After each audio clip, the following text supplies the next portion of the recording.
Welcome back to the channel. Today I'm going to teach you how to evap delete your B5 S4. You're going to start by coming to the rear left-hand corner, or the driver's rear, and you're going to look in the top of the fender well behind the fender liner. You will see an evap pump that looks like the image I'm going to put on the screen. You'll need to pull this whole thing out and trace the two lines coming out of it. The big line coming out of it is going to go back towards the gas tank, and the small line is going to go forward to the vacuum reservoir in the driver's front fender.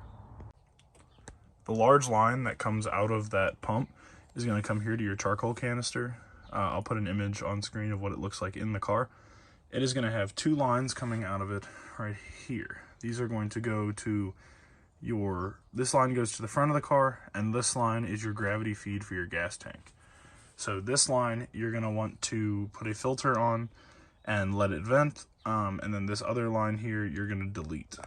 I went ahead and plugged mine. I didn't pull the lines all the way out because I didn't want to trace them all the way to the front of the car, but I will show you where they come out in the front. So your line that comes from the rear driver's side is going to come up and under and come up into the car right behind the fender liner right here. That's where I disconnected mine. It then comes up and tees into a vacuum hose up here at the top of the fender that goes into your vacuum reservoir, and then that line comes up through the bay to here and then comes up to this check valve under here. You can leave all of this as it is, but you're going to want to delete the line that goes to the rear of the car from the T. So all I did was disconnect the T and put a two-sided barb fitting in that will essentially delete that line. We're going to then come over to the passenger side of the car. That line that is going to come from your charcoal canister, it's going to go up over the top of the fuel tank and then make its way to the front. It is going to be this third line here that normally routes up along with your fuel lines like this. And then that line comes up to your N80 right here. Now you're going to have all this junk in here. These two check valves, don't need those. Your N80 here, you're not going to need that anymore either. Along with all these vacuum lines here. So these all connect to the this hard line that is under here that comes under your Y pipe and goes to both of the inlet sides. This bleeds the vapor off into your intake. What you're going to do is plug those. This one is kind of a pain to get to, so while I'm testing to make sure everything worked, I haven't fully deleted it, so I just have it plugged. And then you can see here on the driver's side, the passenger side, sorry, I have a little plug down there under my intake. So that you plug off the inlets so that you don't get air in after your MAF. And then after you do all this, you can come back and cut these hard lines off of the fuel rail here, because you don't need them anymore. I need to still get rid of this one here.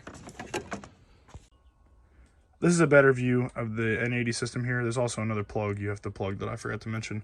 But you can see your two inlet wires, your inlet hoses here, one on this side.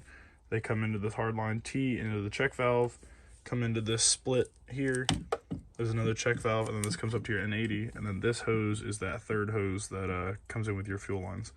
So in addition to plugging your inlets, you have to plug this hose right here, which I can show you on my car over here.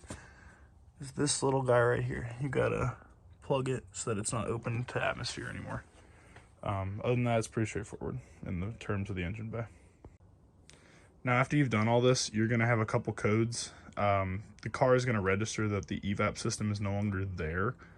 So you'll have a couple fault codes, like open circuit evap fault codes. You'll have to have a tuner clear those or code them out. But other than that, the car runs and drives as it should. You just have less likelihood for vacuum leaks and stuff in the future.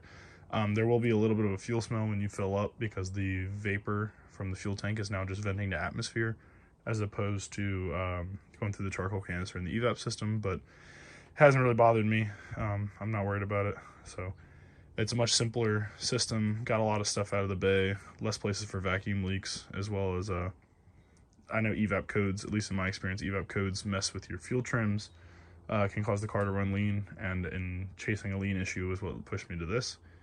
But one less thing to have to worry about with these cars is always a good thing. So hope you found this informative. Share it if you did to all your other S4 friends, and I'll see you next time.